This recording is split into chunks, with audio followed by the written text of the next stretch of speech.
강좌 55번째 시간입니다. 사도 바울의 회심과 또 그것과 관련된 중요한 내용들을 우리가 함께 좀 살펴보도록 하겠습니다. 받으신 교재를 봐주시면서 함께 따라와 주시면 좋겠습니다. 이 바울의 회심이 너무너무 중요하기 때문에 오늘 제가 핵심적인 주제를 3가지 정도로만 간추려 가지고 넣었고요. 복잡한 내용들은 다 잊어버리셔도 되는데 이 핵심적인 내용들은 우리가 좀 평신도 신학에서 또 기억하고 또 잘 언제든 기억나실 수 있으면 좋을 것 같습니다. 첫 번째 우리 주제는 바울의 회심 사건이 가지는 의미가 무엇인가 우리가 좀 한번 살펴보자는 거죠. 자, 우리 구약에 등장하는 사람들 있잖아요. 여러분이 좋아하시는 신앙 인물들 누가 있으시죠? 구약의 인물들, 아브라함, 모세, 다윗, 사무엘, 한나, 이런 분들. 그런데 그 사람들은 회심이란 걸 경험했을까요? 안 했을까요? 회심을 경험한 사람도 있고 아닌 사람도 있고, 믿음의 조상 아브라함은 하나님께서 내가 지시하는 곳으로 가라 그랬을 때 아마 회심 사건을 경험했겠죠. 그죠? 그러니까 그 이전에 아버지의 조상들이 섬기던 신들, 많은 신들의 땅에서 살다가 이제 여호와 하나님께서 나와 함께 가자라고 할 때 그 땅을 박차고 나서면서 아주 중요한 회심을 경험했을 가능성이 높습니다.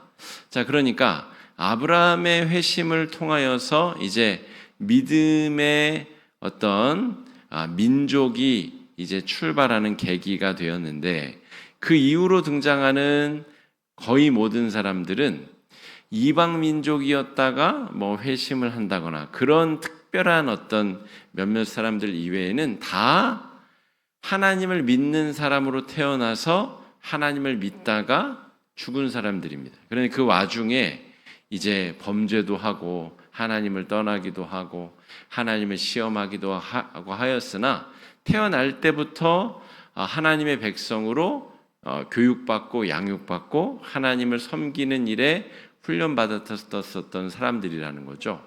그런데 이 신약의 인물들은 그렇게 유대교인으로 살다가 이제 그리스도교인들로 회심을 하게 됩니다. 베드로와 같은 사람들, 12제자로 부름받은 사람들도 처음에는 예수님이 나를 따르라, 너희를 사람을 낚는 어부가 되게 하리라, 처음에는 멋모르고 따라 나섰다가 그리스도를 따르는 사람들, 오히려 율법을 어기고 율법을 완성하기 위하여 율법을 일부러 파괴하시고 완성시키신 예수님을 따르는 제자들로 회심하게 되었다라고 하는 거죠. 12제자들 중에서는 가룟 유다가 회심에 실패한 사람에 속하고요. 베드로 같은 경우가 12제자 중에 가장 급변침, 그러니까 제자로서의 급격한 회심의 경험을 했다라고 볼 수가 있겠습니다. 그런데 신약 시대에 등장하는 모든 이들 중에서 가장 중요한 회심 사건이 바로 이 바울이라는 사람에게서 벌어진다라고 하는 거예요. 전체 성경이 66권인데요. 구약 성경이 39권, 그리고 신약 성경이 27권인데 권수로만 따지자면 13권의 성경을 바울이 씁니다. 물론 신학자에 따라서 11권이라고 주장하는 사람도 있고 또 13권이 넘는다고 주장하는 사람들도 있는데, 그냥 통합적으로 일치되는 의견은 13권 정도를 바울이 썼다, 이렇게 학자들이 정의합니다. 자, 그런데 신약 성경 27권 중에서 13권이면은 거의 절반 가까운 정도의 성경을 이 바울이 쓴 거예요.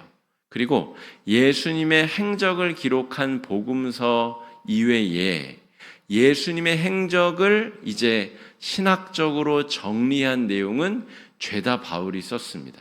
우리가 새벽에 묵상하고 있는 로마서 같은 경우가 예수님의 하신 말씀을 그 신학적 얼개를 만들고 믿음으로서만 구원을 받는다고 하는 우리 개혁신학, 개신교 신학의 토대가 바울에서부터 만들어진다라고 하는 거예요. 우리 천주교는 이신칭의의 믿음인가요? 아니면 다른 믿음인가요? 예, 우리 평신도 신학 강좌를 공부한 성도님들은 당당하게 말할 수 있어야죠. 이 천주교는 믿음으로서만 구원을 받는다고 생각하지 않아요. 그 점에서 우리와 아주 신학적으로 다른 지점에 있습니다. 믿음 플러스 공덕이 있어야 된다라고 믿어요. 공덕. 공덕이 뭐죠? 네? 노력. 그렇죠. 착한 일도 많이 하고 이 성당에 참여하고 또 고백성사 같은 것도 잘하고 또 여러 가지 이 봉사도 많이 하고. 그래서 여러분, 우리 천주교에서도 사회봉사, 사회참여를 굉장히 많이 합니다. 그런데 우리와 그 참여하는 이유와 그 배경이 조금 다를 수 있어요. 공덕이 있어야 되고, 내가 공덕을 많이 모아야 우리 부모들이, 조상들이 연옥에 있을 때 내가 꾸어드릴 수도 있고, 또 내가 연옥에 있을 때 우리 자녀들의 공덕이 나를 도울 수도 있는 겁니다. 그런 시스템이 신학적으로 천주교 안에 존재한다는 거죠. 근데 우리는 로마서의 바울이 말한 대로 오직 믿음으로서만 의로워지는 신앙. 그러니까 여러분, 우리 권사님들 죽어라 교회에서 봉사하고 밥하고 그걸로 구원받는 게 아니에요. 그거 안 해도, 식당 봉사 하나도 안 해도 천국 가는데 아무 지장이 없어요. 이신칭의이기 때문에. 우리가 봉사하고 섬기는 거는 다른 이유 때문이에요. 1만 달란트를 오늘 새벽에 하나님이 우리 영적 통장에 또 채워주셨기 때문에 봉사하는 거예요. 섬기고. 제가 오늘 아크에서 오전에 일하고 또 오늘 수요기도에 준비하고 좀 더 편하게 사역하는 수많은 우리 친구 목사들 많은데 저는 왜 이렇게 일을 만들어서 사서 할까요? 그거 하면 제가 천국에서 더 멋진 집에서 산다는 확신이 있어서가 아니라 오늘 새벽에 또 하나님이 1만 달란트 영적 통장에 채워주셔서 그것 때문에 하는 거예요. 기쁨으로 하고 보상이 없어도 하고 그거 자체가 보상이고 또 내일 아침에 또 채워주실 것이니까 또 믿음으로 하는 거죠. 그러니까 천주교의 신앙과 우리의 신앙 고백은 완전히 다릅니다. 그러니까 개신교회를 다니면서 천주교 신앙적 기대를 하고 있으면 큰 낭패를 당하게 돼요. 야, 이거 봉사하면 어떤 보상이 있겠지. 그런 보상 없습니다. 은혜를 경험하고 은혜를 감당해서 봉사한 자에게는 또 그에 합당한 은혜를 더 주시지만 그것 때문에 연옥에 있는 우리 부모가 천국으로 슝 올라간다든지 내가 천국에서 더 높은 지위에 오른다든지 그런 헛된 기대는 성취되기 어렵다라고 하는 거예요. 그러니까 우리 개신교회의 신학적 토대를 마련한 사람이 누구라고요? 바울이고요. 그 바울이 회심했기 때문에 그런 일이 벌어진 거예요. 바울은 베드로와는 좀 다릅니다. 베드로는 이렇게 신학적 토대를 갖출 만한 그런 학문적 배움이 없는 사람이에요. 평생을 어부로 일을 했고요. 물론 성령 강림 이후에는 구약 성경을 막 인용한다든지 외국어로 방언을 한다든지 성령께서 주신 특별한 은사를 누렸지만 그리고 더 말도 잘하게 된 것 같아요. 베드로는 원래 행동하는 사람인데 말로 사람을 변화시키는 특별한 은혜가 성령 강림 이후에 받게 되었다라고 하는 거예요. 그런데 이 베드로라는 사람은 평생 이 유대교 베이스에서 자라왔고 이 사상의 유연성이 떨어지기 때문에 가이사랴에서 백부장을 회심시키고 이 세례를 주는데도 심각한 이 내적 갈등을 겪습니다. 그런데 베드로는 달랐다 하는 거죠. 그리고 그 자체가 가말리엘이라고 하는, 그러니까 지금으로 따지자면 서울대 법대 졸업하고 거기 대학원 나오고 박사과정 다 마친 거예요. 그리고 더 얘기하자면 뭐 저기 하버드 뭐 포닥 다 하고 이렇게 쳐도 그에 합당할 정도로 학문적인 이 공부를 다 마친 사람이에요. 언어도 히브리어도 잘하고 헬라어도 잘하고. 그러니까 그런 사람을 하나님께서 변화시키셔서 그에 합당한 도구로 쓰시고 사용하였다라고 하는 그런 의미에서 기독교 역사상 가장 중요한 회심 사건이다라고 말할 수가 있겠습니다. 바울의 삶 전체를 관통하는 단어는 열정과 헌신이라고 볼 수가 있어요. 아주 열정적인 사람이었어요. 그 열정을 저도 본받고 싶습니다. 그래서 열심히 사는 거예요. 하나님이 몸이 안 움직일 때까지 질병을 주시면 질병 때문에 못 움직일 때까지는 움직일 수 있는 때까지 최선을 다해서 움직이고 활동하고 애쓰는 거죠. 하나님께서 회심시켜준 바울이 열정적으로 살았고 헌신적으로 살았으니까 그 사람의 삶이 멋있어 보이는 거예요. 그러니까 저도 그렇게까지는 못하지만 제가 할 수 있는 한 열심을 다해서 하려고 하는 거죠. 바울은 정말 열정적인 사람이었어요. 그리고 예수를 구세주로 믿기 이전에도 그랬고 이후에도 그랬습니다. 그러니까 그 사람이 어떠한지가 회심 사건 때문에 바뀐 것이 아니라는 겁니다. 여러분, 우리가 착각하는 것은 회심하게 되면 사람이 획가닥 돌아가지고 완전히 다른 사람이 되는 것처럼 생각하시는데 그렇지 않습니다. 그 사람은 그 사람 자체로 쓰임을 받는 거예요. 베드로는 회심한 베드로로 쓰임 받는 거고 바울은 회심한 바울로 쓰임 받는 겁니다. 이게 이 바울의 회심 사건을 통해서 우리가 배울 지점이죠. 이 수다 모임에서 저는 거기서는 이제 신학적인 어떤 나눔을 한 게 아니라 이 성격 심리학, 우리 애니어그램, 데카그램 이런 걸 가지고 성격 심리학을 가지고 우리 토론을 하고 교육을 하는 시간을 가졌어요. 그런데 거기에서도 똑같습니다. 사람이 어렸을 때 생성된 성격이 안 바뀌어요. 그 자체로 좋아지는 겁니다. 저는 굉장히 주도적인 사람이고 그런 성격을 가진 사람이거든요. 여러분이 보기에도 그렇죠. 그래요? 그런데 그 주도성이 회심한다고 해서 갑자기 수동적으로 바뀌고 그런 게 아니에요. 주도적인 사람은 하나님께서 주도적인 사람으로 쓰시는데 미성숙한 사람에서 성숙한 사람으로 회복시키는 거죠. 그 점이 다른 거예요. 어떤 사람은 그 모임에서 평화를 만드는 사람이 있어요. 그 사람은 갑자기 평화를 만들다가 갑자기 주도적인 사람으로 바뀌는 게 아니에요.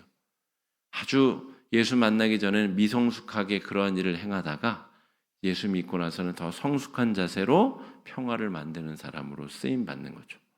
성실한 사람, 그런 성격을 가진 사람도 있어요. 성실한 사람인데 마음속에 늘 의심하고 이게 맞나 걱정하고 근심하는 그런 성격 유형이 있어요. 그런 사람들이 회심하고 나면 그런 의심과 또 갈등이 예수 안에서 확신으로 바뀌면서 확신을 가진 성실한 사람으로 회심하는 거죠. 그런 변화와 차이점들이 있는 겁니다. 그러니까 여러분 다른 사람이 되려고 막 애쓰지 마세요. 그러니까 하나님께서 나에게 주신 그 본성을 가지고 하나님 앞에 쓰임 받는 겁니다. 그렇게 나아가는 것이 회심의 과정이다 이렇게 볼 수 있어요. 자, 이 바울은 어떤 사람이었냐면 신명기 21장 23절 요 구절 정도는 여러분 기억해 두시는 게 좋습니다. 누구를 만나도 야, 너 예수님이 왜 십자가형으로 돌아가셨는지 알아? 라고 친구 권사한테 물어보실 수 있어요. 아니 잘 모르겠는데 그건 말이야 신명기 21장 23절에 나무에 달려 죽은 자는 저주를 받았다고 하는 그 율법 때문에 대제사장들이 빌라도 꼬드겨가지고 로마의 이 십자가형으로 죽게 만든 거야. 십자가가 뭐로 만들었는지 알아? 나무야. 그래서 이 신명기 9절 때문에 예수님을 십자가에 달아서 죽게 만든 거야. 우리 평신도 신학 강좌 배웠으니까 우리 다른 교회 다니는 친구 권사님들한테 그렇게 말할 수 있고, 그때 이렇게 신명기 23장 23절 이런 건 외우기가 쉽잖아요. 21, 23 이런 건 하나 외워뒀다가 딱 이 논증 자료로 쓰기에 좋은 거죠. 그러니까 바울은 어떤 사람이었냐면 열정과 헌신의 사람이었는데, 어떤 열정을 가졌냐면 하나님을 향한 열정이 대단한 사람이었어요. 하나님을 사랑하니까 하나님을 모욕되게 한 예수, 그러니까 나무에 달려 죽은 그 예수와 그가 구원자라고 말하면서 하나님의 명예를 욕되게 만드는 인간들을 못 살게 구는 게 하나님을 사랑하는 거죠. 그죠? 바울이 회심하기 전에 그가 가졌었던 열정은 그런 열정입니다. 하나님의 이름을 욕되게 만든 예수라는 자와 그를 추종하는 예수의 이 제자들, 똘마니들을 못 살게 굴고 잡아다가 감옥에 가두고 더 말 안 듣는 놈은 죽이고, 그렇게 하는 것을 하나님을 사랑하는 열정의 방법으로 여겼다는 거예요. 그러니까 바울은 회심 이전이나 이후나 똑같이 열정적인 사람이었어요. 틈만 나면 하나님을 영화롭게 하기 위해서 내가 뭘 할 수 있을지 최선을 다해서 헌신했었던 사람이다라고 하는 거죠. 자, 그런데 다메섹, 지금의 다마스커스, 시리아라고 하는, 저는 여기 가봤거든요. 2007년도인가 우리 성지순례를 5개국을 갔는데, 이집트도 가고 이스라엘도 가고 요르단도 가고 시리아, 레바논까지 5개국을 갔는데, 그때는 그게 가능해서, 지금은 막 전쟁 중이라 이스라엘 가기도 어려운데 그때는 그랬어요. 그래서 시리아, 레바논이 얼마나 아름다운지 몰라요. 자연이 진짜 아름답고 먹고 살기가 진짜 좋은 땅입니다. 거기가 아시아와 유럽과 아프리카 대륙이 만나는, 살기는 진짜 좋은 땅인데 믿음이 없으면 못 버텨내는 땅이 시리아, 레바논, 이스라엘 땅입니다. 가나안 땅. 그런데 그 시리아의 핵심 도시, 지금으로 따지자면 수도, 거기가 다메섹, 지금은 다마스쿠스라고 불리는 도시인데, 거기에 예수 제자들이 많다는 소문을 듣고 이제 대제사장의 체포 명령장을 가지고 거기로 잡으러 가던 중에 예수의 광명한 나타남을 보고 회심의 경험을 하게 됩니다. 자, 다메섹으로 가는 길 위에서 회심 사건을 경험하게 된다라고 하는 거죠. 거기서 바울의 삶이 이전과 이후로 완전히 구분되게 된다라고 하는 거예요. 자, 우리가 회심이라고 할 때 어떤 사람은 그냥 조용한 회심을 경험하는 수가 있습니다. 제가 그렇습니다. 저는 신학을 공부하면서 지성적으로, 인격적으로 하나님을 깊이 만나면서 아주 깊은 회심을 경험했어요. 물론 신학을 시작하기 전에도 중고등부 수련회 때도 막 기도하다가 막 가슴이 뜨거워지는 경험도 하고 막 그런 것은 있었지만, 그게 정말 내가 내 자신을 하나님께 열정과 헌신으로 드리는 계기가 되었느냐라고 하면 그건 아닌 것 같아요. 그러므로 제가 정의하는 회심은 완전히 내가 은혜 받은 것을 깨닫고 그 은혜를 갚기 위해서 내가 하나님께 무엇인가를 돌려드릴 수 있는 정도의 능력을 갖출 때, 그게 이제 회심이 일어났다고 저 개인적으로는 판단하고 평가하거든요. 제가 우리 성도님들을 볼 때도 그런 관점으로 회심이 일어났는가를 봅니다.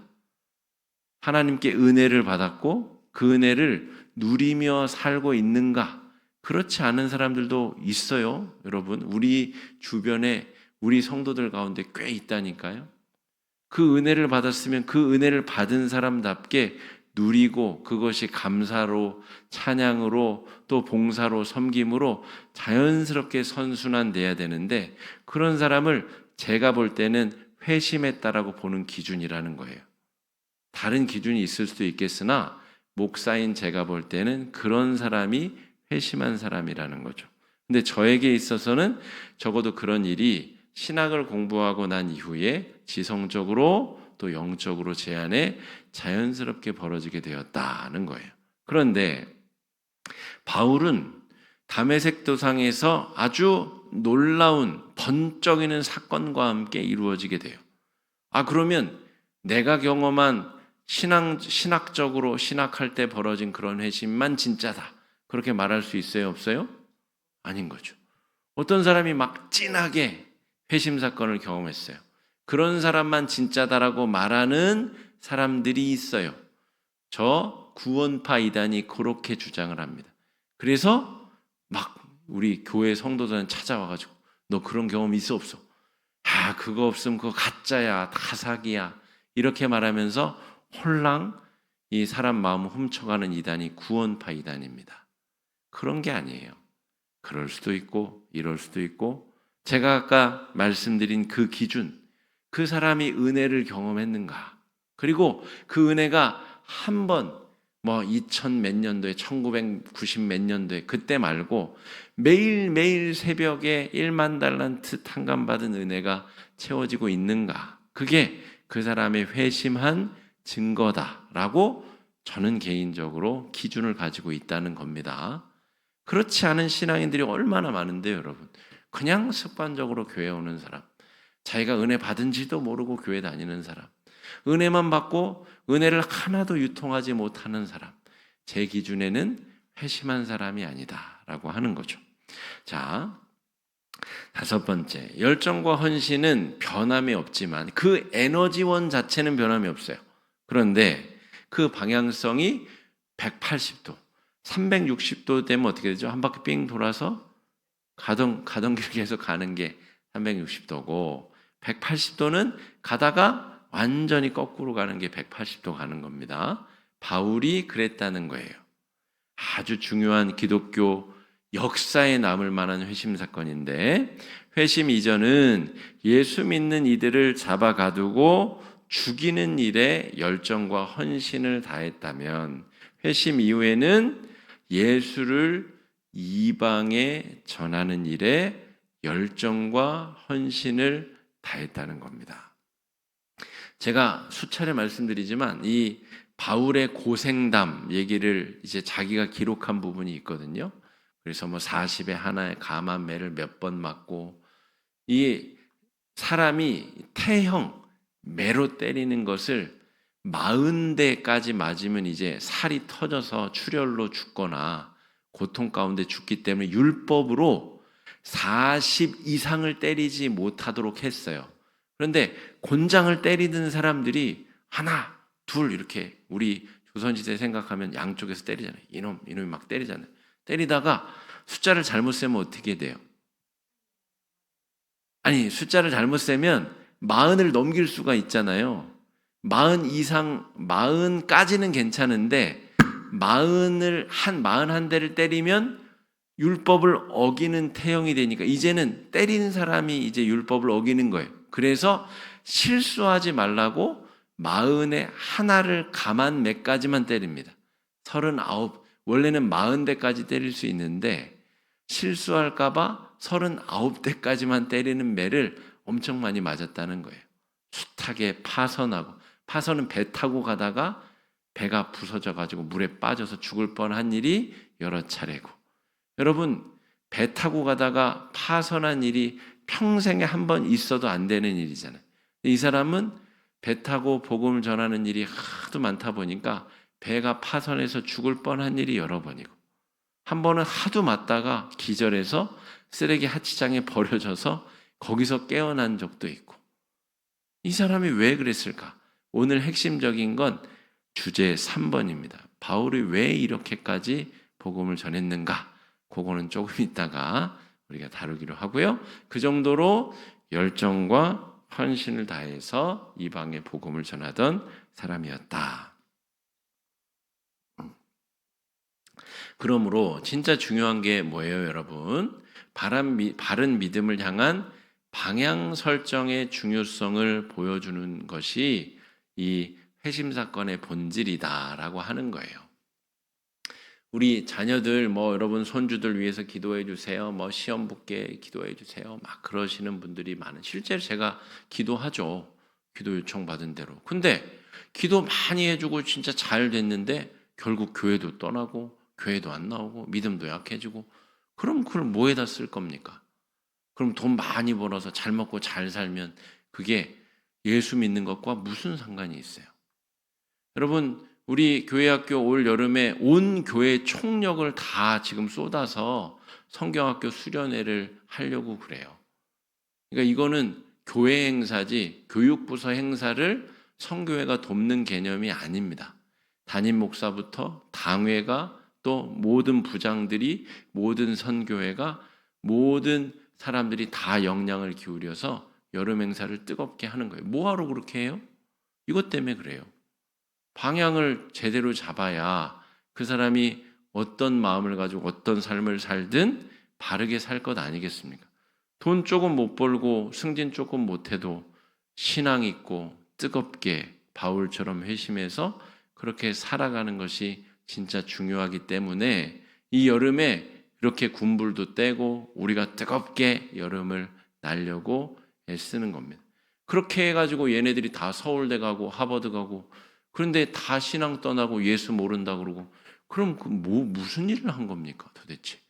뭐 하려고 그렇게까지 한 것이며 그러려면 이렇게까지 할 이유가 아무것도 없죠.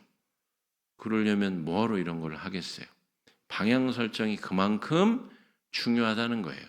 그러니까 우리 성도님들도 우리 자녀들, 손주들, 손주, 손녀들 기르실 때에 시험 성적 잘 받고 영어 잘 말하고 그런 게 정말 예수 믿는 것보다 중요하다 그런다면 한번 잘 생각해 봐야 돼요. 예수 믿는 것보다 더 중요한 것이 있으면 안 된다라고 하는 겁니다. 자신의 열정이 하나님의 마음을 아프게 함을 깨닫고 바울이 회심했다는 거예요. 그러니까 사도행전 9장, 22장, 26장 세 번에 걸쳐서 자신의 회심 이야기를 하거든요. 9장은 이제 직접 그 상황을 누가가 묘사한 내용이고요. 22장, 26장은 자신을 변론하느라 바울이 자기 입으로 회심 사건을 다시 회상하면서 이제 간증하는 내용이 22장, 26장에 나와요. 그런데 그것의 핵심은 뭐냐면 여러분 막 대낮에 번쩍이는 빛이 팍 번쩍여서 예수님이 바울아 왜 네가 나를 핍박하느냐 이런 이야기를 했고 해서 회심했다는 거거든요. 근데 여러분 제 경험상으로는 그런 걸 경험한다고 해서 회심이 일어나지 않아요. 그럼 기적을 경험한다고 해서 회심이 일어날 것 같죠? 죽을 병 걸렸는데 하나님이 살려주시면 예수 잘 믿을 것 같죠? 안 그래요. 그냥 그 순간 반짝 감사하고 감사원금 한번 한 다음에 예전으로 돌아가는 사람 제가 부지기수로 많이 봤습니다. 기적을 경험했는데 회심이 일어나지 않는 게 기적 아니에요? 그게 기적이에요. 어떻게 저렇게 뻔뻔할 수가 있나? 그런 사람들이 많다니까요. 근데 바울은 그 다메섹 도상에서 번쩍이는 빛을 보고 예수의 말을 듣고 회심을 하게 되는데 우리가 오늘 공부를 하는 이유가 거기 있어요. 바울은 뭐 때문에 회심을 했는가? 자기가 하나님의 마음을 아프게 했다는 것을 깨달은 거예요. 그 전에 바울이 뭐 때문에 열심히 예수 믿는 사람들을 괴롭혔다고요? 하나님을 사랑하기 위해 하나님을 어떻게 하면 사랑할까? 그 예수 따라다니는 사람들 못 살게 굴면 하나님이 기뻐하실 거라고 생각하고 그랬는데 그 길에서 자기가 완전히 거꾸로 가고 있다는 걸 깨달았다는 거예요. 그래서 돌이킨 겁니다. 여러분 아프다가 기도해서 나은 사람들이 회심이 안 이루어지는 이유가 뭐냐면 하나님을 막 열심히 믿고 따르다가 회심을 한 게 아니기 때문에 그래요. 질병 때문에 그거 낫게 해주십시오. 그랬기 때문에 그거 나은 다음에는 언제 내가 그랬냐는 듯이 다시 옛날로 돌아가는 겁니다. 바울의 회심이 다른 이유가 거기 있어요. 바울은 이 기적 때문에 이 회심 때문에 방향성이 바뀌게 되었고 이전이나 이후나 하나님을 뜨겁게 사랑하는 마음은 변함이 없다는 거죠. 자, 네. 자, 여기서 우리가 세 번째 주제가 제일 중요한데요. 우리 두 번째 주제는 상식적으로 우리 평신도 신학 강좌이기 때문에 어디서 우리가 실수하지 마시라고 배우는 페이지가 두 번째 꼭지입니다. 사울과 바울이라는 이름에 관해서 자, 회심 이후로 사울이라는 이름이 바울이라는 표기로 바뀌게 됩니다. 그래서 많은 분들이 회심을 계기로 계명을 했다, 이름을 바꿨다 이렇게 착각하시는 분들이 있어요. 그런데 그것이 아니라는 거죠. 자, 사도행전 13장 9절 말씀 한번 읽어보겠습니다. 시작. 바울이라고 라고 되어 있죠. 바울이라고 하는 사울이라고 되어 있어요. 그러니까 이 당시에 장명 문화를 한번 잘 생각해 보자는 거예요. 장명 문화, 이름 짓는 문화. 제 이름 김남형 누가 지어줬을까요? 점집 점쟁이가 지어줬어요. 제가 태어날 때는 우리 부모님이 예수님을 안 믿었거든요. 그래서 점집 가서 지었대요. 그러니까 여러분, 그런데 목사가 됐잖아요. 놀라운 일이 벌어졌잖아요. 자, 그런데 우리 그때는 또 점집 가서 크게 될 이름으로 짓는 그런 문화가 있었고, 돈 주고 또 할아버지들이 지어주면 그 부모들은 찍소리 못하고 그냥 그 이름을 받아 쓰는 그런 문화. 지금은 택도 없죠. 할머니 할아버지 지어준다 그러면 절대 뭐 그렇게 안 하는 그런 문화가 또 있죠. 그러든 뭐 부모님이 상처를 받든지 말든지 내 자식이니까 내가 지겠다 뭐 이런 문화도 있고요. 그 전에는 또 다른 문화가 있고 이런 거잖아요. 우리 일제강점기 때에는 이름을 바꾸라 그래가지고 이 일본식 이름으로 싹 바꿔야 되는 그런 시대적 상황도 있었고, 그러니까 이 바울이라고 하는 사울이라는 개념은 이방 민족의 지배를 받고 있는 유대인들의 그 역사적 상황을 이해해야 이게 이해가 됩니다. 이게 안 되면 회심 이전에는 김행남이었는데 그 다음에는 이름을 김남형으로 바꿨다 이렇게 오해하는 겁니다. 그게 아니라는 거죠. 자, 흩어진 유대인들, 이걸 디아스포라라고 하죠. 주전 586년에 남유다가 멸망한 이후에 다 뿔뿔이 흩어졌어요. 돌아오는 사람들은 6만 명 정도가 안 돼요. 그리고 다 흩어져 살았어요. 이리저리 흩어져서 그 당시에 바벨론 제국으로, 그 다음에 페르시아로 넘어간다면 또 페르시아 제국이 하는 대로 이 도시 저 도시 다 흩어져 살았단 말이죠. 그 도시 중에서 유대인 중에 성인 남성이 10명 이상 있으면 회당을 만들 수 있는 거예요. 그래서 도시마다 회당 중심으로 유대교, 유대 문화를 지켰던 겁니다. 이 사람들을 디아스포라라고 불러요. 흩어진 유대인들. 그런데 흩어진 유대인들은 이름을 자식들에게 2개씩 지어줬다는 거예요. 어떻게 해요? 유대식 이름 하나를 기본적으로 지어주고, 그 다음에 헬라 땅, 그리스 땅에서 살아야 되니까 헬라식 이름 하나씩을 지어줬다는 거죠. 그래서 너는 유대인으로 자라 태어난 유대인이야 라는 것을 그 이름을 통해서 각인시켜주고, 그런데 걔가 학교 다니고 친구들 만나고 할 때는 다 헬라 말을 하고 헬라인들하고 사귀어야 되니까 거기서는 헬라식 이름을 쓰게 했다는 거예요.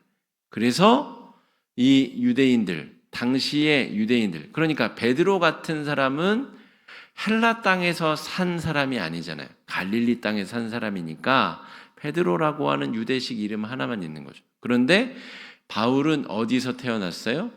다메섹보다도 더 북쪽에 있는 타르수스, 다소라고 하는 지역 출신이에요. 그러니까 그 지역의 유대인들은 두 이름을 2가지씩 가지고 있는 게 일반적이고 자연스럽다라고 하는 겁니다.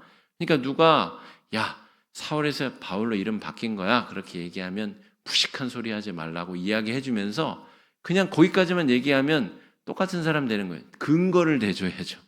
당시에 디아스포라, 흩어진 유대인들은 필요에 따라서 이름을 2개씩 가졌어 라고 얘기를 부연 설명을 해줘야 되는 겁니다. 그러면 왜 바울은 사울이라는 이름을 가지게 되었을까?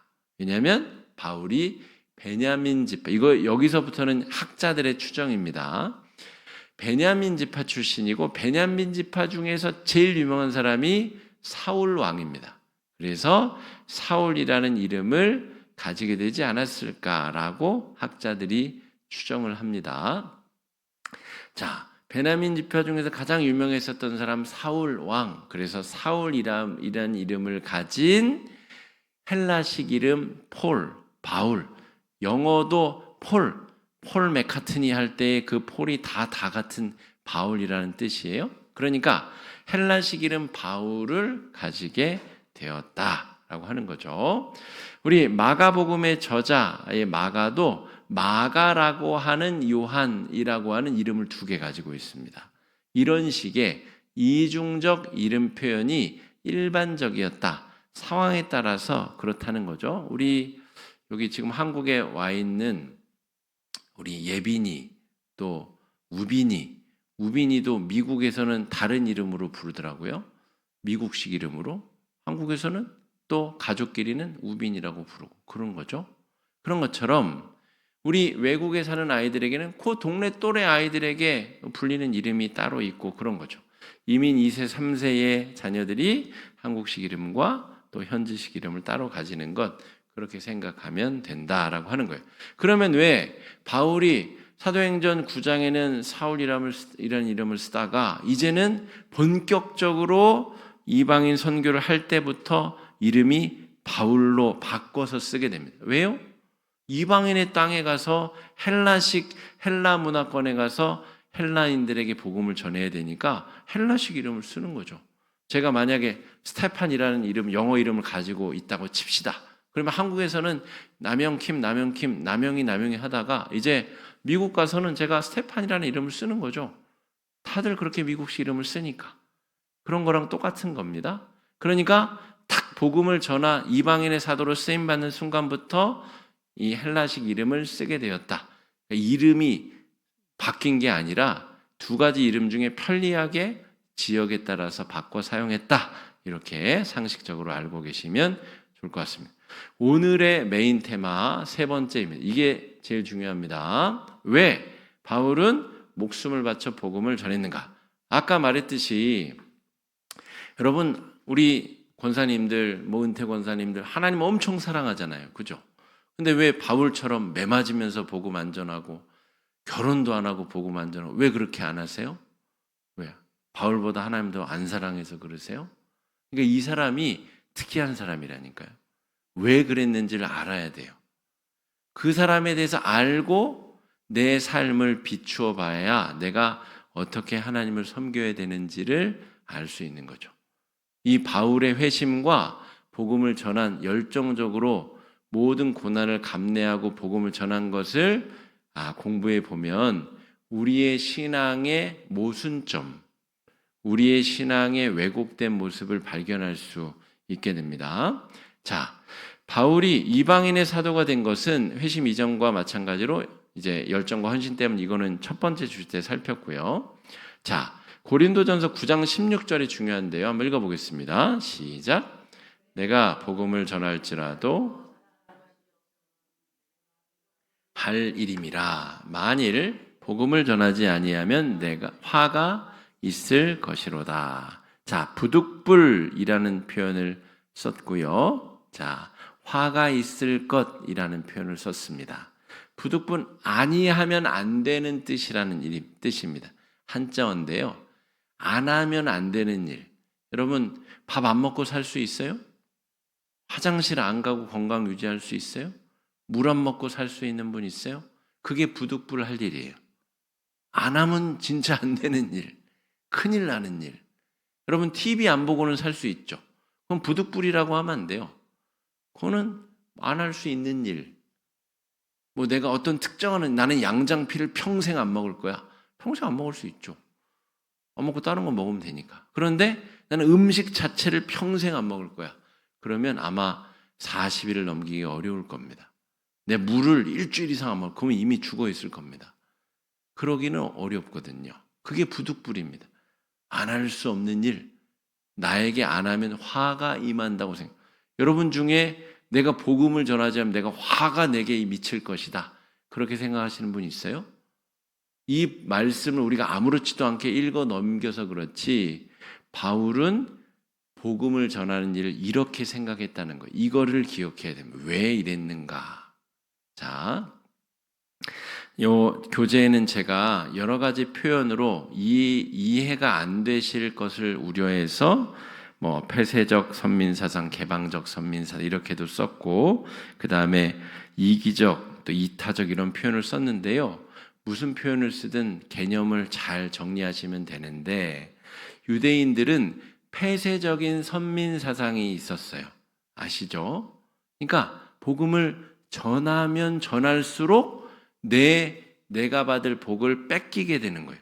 그러니까 그걸 폐쇄적 선민사상이라고 불러요. 그러니까 복음을 전하면 안 되죠. 그 복을 나만 누리고 내 자식, 내 새끼만 받아야 되는 거예요. 하나님을 아는 복을. 그런데 하나님이 그러라고 율법을 주셨느냐? 그게 아니에요. 하나님이 율법을 주신, 하나님의 백성에게 율법을 주신 이유는 너희들이 율법을 잘 지켜서 모든 열방의 사람들이 다 시온으로 몰려들어서 하나님을 알고 깨닫게 하는 거예요. 하나님이 개방적인 복음으로 구약 때부터 그렇게 주셨는데, 이 사람들이 아니 왜 그걸 우리가 나눠? 우리가 왜 그렇게 해야 돼? 그렇게 생각했다는 거죠. 그리고 그 율법을 그런 식으로 지켰기 때문에 율법의 본질마저도 왜곡한 채 하나님을 섬기면서 이방신도 섬기고 그렇게 살았다는 거예요. 그러니까 구약 성경이든 신약 성경이든 하나님은 복음을 폐쇄적으로 주신 일이 없는데, 그걸 폐쇄적으로 사용하려다 보면 변질이 이루어진다는 거예요. 바울이 깨달은 게 그것입니다. 여러분, 바울이 회심한 다음에 아라비아 사막으로 가서 3년을 묵힙니다. 자기 자신의 신학적인 것도 더 묵히고 연마하고, 그래서 3년 뒤에 이제 바나바를 통해서 예루살렘 교회로 가게 돼요. 그 3년 동안 자신 안에 있었던 모든 왜곡된 신앙적 신념들과 이런 것들이 바로잡히게 되는 경험을 하는데, 이 폐쇄적 선민사상이 심각히 잘못됐다는 것을 깨닫는 것입니다. 그래서 바울은 개방적 선민사상을 선택하게 됩니다. 그래서 복음을 전하는 겁니다. 1만 달란트 받고, 여러분 1만 달란트를 나만을 위해서 쓰면 그 달란트는 나를 병들게 만든다는 거죠. 제가 아까 회심의 전제 조건, 저는 개인적으로 어떻게 가지고 있다고요? 은혜를 경험하고 1만 달란트 받은 것을 어떻게 그 사람이 사용하는가, 그것이 바르게 선용되는가, 이게 제가 바라보는 회심의 근거이자 기준인데, 자, 이 바울은 개방적 선민사상이야말로 예수 그리스도가 그리스도의 제자들에게 주신 복음의 본질이라고 깨달은 겁니다. 그래서 예수를 믿는데 어떠한 행위도 필요치 않아요. 어떠한 조건도 필요 없습니다. 무엇만 필요해요? 믿음만 필요합니다. 신체가 온전할 필요도 없어요. 사고가 나서 팔 한 짝이 잘라져도 믿음만 있으면 하나님의 자녀가 될 수 있어요. 유대인들은 그런 게 없어요. 온전한 신체를 가진 자여야만 하나님의 자녀가 될 수 있어요. 그러니까 그들이 가진 선민사상이라고 하는 것은 몹시 제한적이고 폐쇄적이에요. 안식일에는 아무것도 하면 안 돼요. 그런 법을 어기는 즉시 선민에서 배제가 되게 됩니다.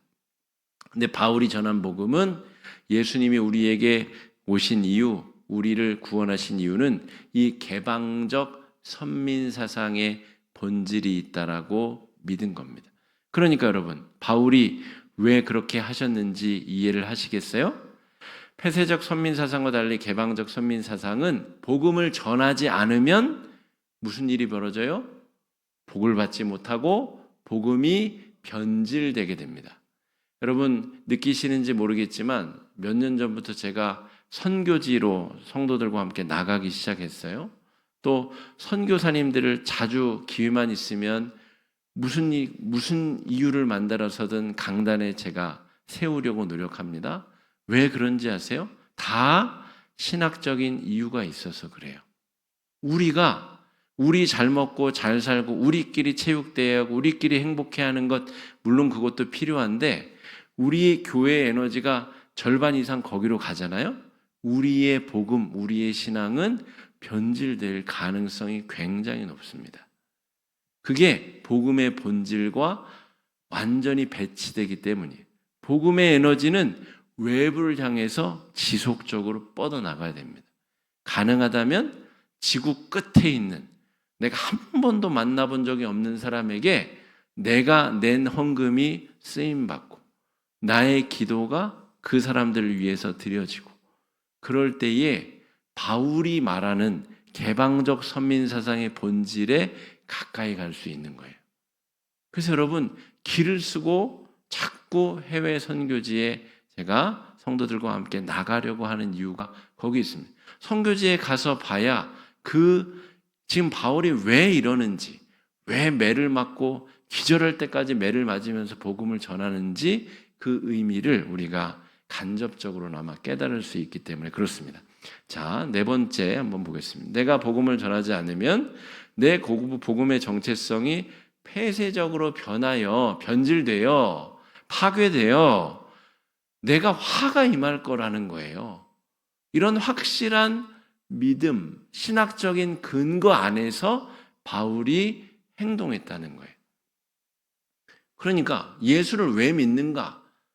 그 목표가 분명해야 복음의 본질을 유지하고 지켜낼 수 있는데 그게 흐리멍텅하면 그냥 나만을 위한 기복주의 신앙으로 변질당해서 폐쇄적 선민 생활을 누리다가 그렇게 복음의 본질로부터 멀어지게 되는 경우 얼마나 많이 우리가 보고 경험했습니까?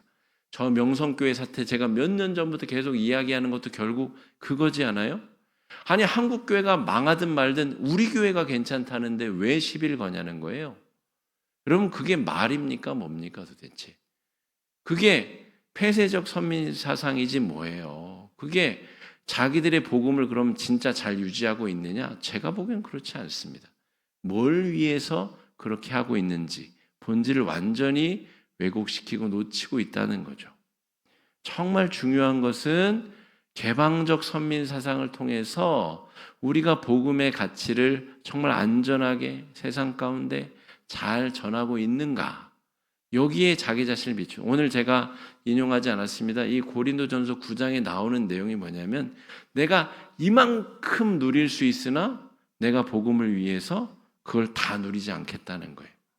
내가 이렇게 다 행사하고 다 힘쓸 수 있으나 내가 그것을 다 사용하지 않겠다는 겁니다. 그게 바울이 가진 이 개방적 선민사상의 본질이자 핵심이다. 이렇게 말할 수가 있겠습니다. 자, 하나님 나라의 확장은 개방적 선민사상을 실천하는 제자들을 통해서 구체적으로 실현된다는 거예요. 그러니까 하나님의 나라를 우리 신앙생활하면서 경험 못하면 그건 죽어서 내가 천국 갈 수 있을지 의심해 봐야 돼요, 진짜로. 그러니까 죽어서 천국 간다는 얘기는 이 땅에서도 내가 매일 매순간 천국을 경험하고 하나님의 나라를 느끼고 경험하는 거예요. 우리가 주일 예배를 통해서 이 주일 예배 마치고 목장 모임 통해서 나 자신이 받은 은혜도 나누고 섬기고 하면서 간접적으로 그 안에서 야 정말 이런 섬김과 나눔 그런 것들이 느껴지고 경험되어지는 하나님 나라를 간접적으로 경험할 수 있어야 된다는 거죠. 그게 바로 개방적 선민 사상을 가진 이들의 실천적인 노력을 통해서 여러분 우리가 경험하게 될 하나님의 나라다라고 하는 겁니다. 여러분 오늘 바울의 회심 사건을 살폈는데요. 얼마나 전달이 됐을지 얼마나 이해하셨을지는 잘 모르겠으나 어쨌든 여러분 바울은 정말 중요하게 자신의 방향성을 180도 바꿨다는 것. 그러나 그 본질은 하나님을 사랑하는 것에서 조금도 바뀌지 않았다는 것. 그리고 하나님이 그에게 주신 재능들, 그에게 주신 학문적인 연단, 여러 가지 그의 노력들이 하나도 아낌없이 아름답게 쓰임 받았다는 것. 그리고 우리의 복음이 개방적으로 전해지고 나누어지고 섬겨지고 나누어지지 않으면 그 나누어지지 아니하는 복음은 폐쇄성 때문에 오염되고 변질될 가능성이 굉장히 높다는 것. 여러분 이것을 반드시 기억하시고 돌아가시는 귀한 은혜의 저녁 되시기를 주의 이름으로 축복합니다. 이 시간에 4가지 정도 기도 제목 가지고 함께 기도하도록 하겠습니다. 첫 번째 기도 제목은 한 사람의 회심 사건이 세계 기독교 판도를 바꾼 것처럼 나의 회심 사건 역시 가정과 직장과 공동체 가운데 소중한 도구로 쓰임받을 수 있도록 위해서 여러분 함께 기도합시다. 기도하겠습니다. 사랑해 주님 은혜를 감사합니다. 오늘 바울의 회심 사건을 통하여서 온 세계의 사람들이 복음을 듣는 그 길이 열리게 되었음을 다시 한번 깨닫게 됩니다. 바울의 회심을 통하여서 로마서도 갈라디아서도 또 빌립보서도 에베소서도 우리 손에 쥐어지게 되었습니다. 그 복음의 정수와 그 복음의 아름다운 멜로디들이 우리의 귀에 들려지게 된 이유가 이 한 사람의 회심으로부터 시작되었음을 우리가 기억하게 하여 주시옵소서. 예수 잘 믿는 회심을 경험하게 하여 주시옵시고 매일 새벽 1만 달란트의 은혜가 채워지고 공급되어지는 하나님의 은혜를 경험하고 그것을 나 자신만을 위해서 사용하는 그런 이기적이고 폐쇄적인 선민사상이 아니라 이 세상이 나누어지고 또 나누어지면 그 새벽에 또 내일 새벽에 그 다음 날도 1만 달란트, 2만 달란트, 억만 달란트가 채워진다는 이 은혜의 비밀을 발견한 바울을 따라서 우리도 참되고 아름다운 회심의 은혜의 사건을 경험하는 은혜의 역사 허락하여 주시옵시고 주장하여 주시옵시고 인도하여 주시옵시고 역사하여 주시옵소서. 은혜 주심을 삼아오며 나아가오니 성령으로 충만케 하여 주시옵시고 인도하여 주시옵시고 역사하여 주시옵소서. 두 번째 기도 제목입니다. 우리 원활한 복음 전파를 위해서 유대식 이름을 버리고 헬라식 이름을 사용한 우리 바울처럼 복음 증거를 위해서 내가 버려야 될 것들이 무엇이 있는지, 내가 전환해야 될 태도들은 무엇이 있는지 생각나게 하여 주시고 또 실천하고 고치고 버리고 바꾸게 해달라고 이 시간에 함께 마음 합쳐 기도하며 나아갑시다. 기도하겠습니다. 사랑해 주님 은혜를 감사합니다. 주님 원활하게 우리가 받은 은혜의 복음을 증거하고 전하고 나누기 위해서 우리가 바울처럼 멋지게 쓰임받기 위해서 우리가 무엇을 버려야 됩니까? 우리의 자존심을 버려야 되고 우리의 아주 고압적인 태도도 버려야 되고 우리의 악질적인 어떤 태도도 바꾸고 버려야 될 줄로 믿습니다. 하나님께서 우리가 바꾸고 버려야 될 것들, 더 수월하게 복음을 증거하기 위해서 내가 붙잡아야 될 것들, 내가 실천해야 될 것들, 내가 나누어야 될 것들, 그것들이 떠오르게 하여 주시옵시고 하나님의 은혜와 사랑으로 말미암아 그 모든 것으로부터 우리가 자유함을 얻고 기쁨을 얻고 회복을 얻는 아름다운 은혜의 역사 경험하고 누릴 수 있도록 주님 주장해 주시고 인도해 주시고 역사해 주시고 함께하여 주시옵소서. 그로 말미암아서 주님 우리의 삶이 온전히 주의 것 되게 하여 주시옵시고 붙들어 주시고 채우시는 하나님의 나라를 경험하고 체험하고 누리는 아름다운 은혜의 역사 우리 가운데 회복시켜 주시고 역사해 주시고 주장하여 주시옵소서. 우리가 버려야 될 것, 우리가 붙잡아야 될 것, 우리가 누려야 될 것, 우리가 나누어야 될 것 명확하게 깨닫는 아름다운 은혜의 역사 경험할 수 있도록 주님 주장하여 주시옵시고 인도하여 주시옵소서. 하나님 아버지 우리의 내면을 잘 들여다보게 하여 주시옵시고 주님 무엇이 복음의 증거를 방해하는 요소들인지 잘 떠올려 볼 수 있도록 인도하여 주시옵소서. 내 성격도 내려놓고 나의 자랑도 내려놓고 나의 노력과 나의 의도 내려놓고 내 모든 것을 내려놓을 수 있는 용기와 능력과 담력 허락하여 주시옵소서. 하나님께서 우리를 그렇게 하여 주시옵시고 만들어 주실 믿사옵고 주님 이름으로 기도드립니다. 세 번째 기도 제목입니다. 나와 우리만을 생각하는 폐쇄적 복음에서 벗어나서 개방적 복음으로 새로워지며 또 내가 받은 은혜와 사랑을 전하고 나누는데 헌신하는 바른 성도의 삶을 살아갈 수 있도록 여러분 위해서 폐쇄적 선민사상이 아니라 개방적 선민사상, 나누면 나눌수록 내 안에 기쁨이 커지고 내가 받은 은혜가 배가가 되는 아름다운 역사를, 기적을 경험할 수 있게 해달라고 이 시간에 함께 마음을 합쳐 기도합시다. 기도하겠습니다.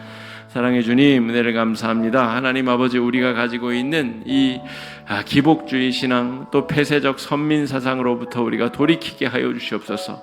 나만 잘되고 내 자식들만 잘되고 우리만 잘되면 되고 우리만 안전하면 된다고 하는 이 사상에서 우리가 속히 벗어나게 하여 주시옵소서.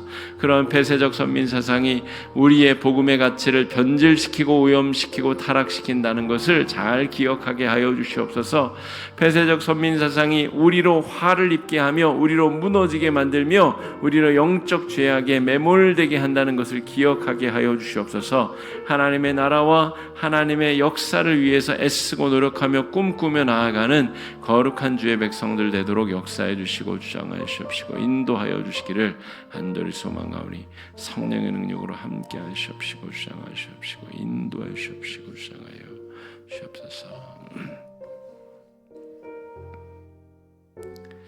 네 번째 기도 제목입니다. 우리 개인적 기도 제목 위해서 기도해 주시고 우리 성령의 역사가 가득한 교회가 될 수 있도록, 또 우리 교회학교 여름 성경학교 우리 수련회 위해서, 또 아크가 우리 복음 증거를 위한 전초기지가 될 수 있도록, 또 장마기간 폭우로 인해서 많은 피해들이 발생하고 있는데 또 장마가 무사히 잘 지나갈 수 있도록 여러분 위해서 기도해 주시기 바랍니다. 기도하겠습니다.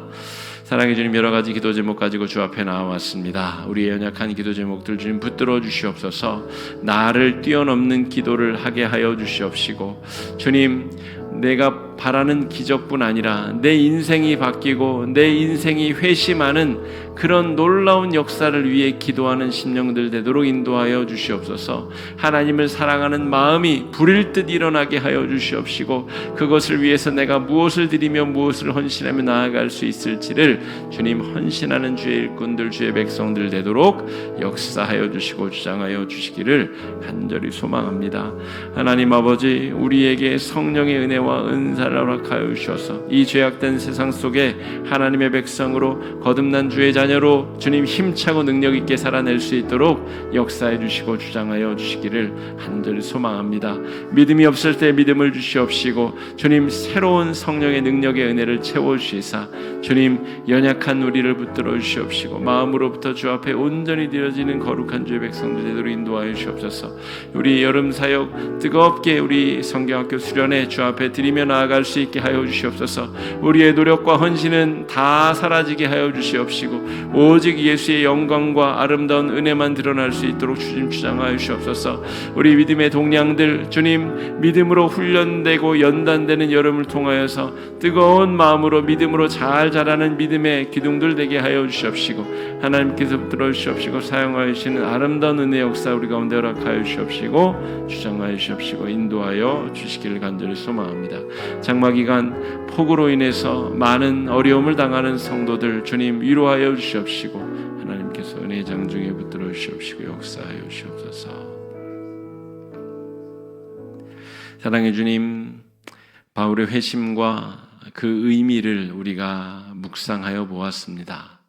바울의 회심에 비하면 우리의 신앙이 얼마나 초라한지, 우리의 헌신과 나눔이 얼마나 부족한지 다시 한번 각성하고 반성해 보게 됩니다. 우리가 회심하고 변화되어 우리의 신앙이 폐쇄적 선민 사상에서 개방적이고 능동적이고 적극적으로 복음을 전하는 선민 사상으로 아름답게 변화되게 하여 주시고, 그 가운데 우리에게 부어주시는 하나님의 거룩하고 아름다운 은혜의 역사가 매일 매순간 채워지는 은혜를 경험하도록 축복하여 주시옵소서.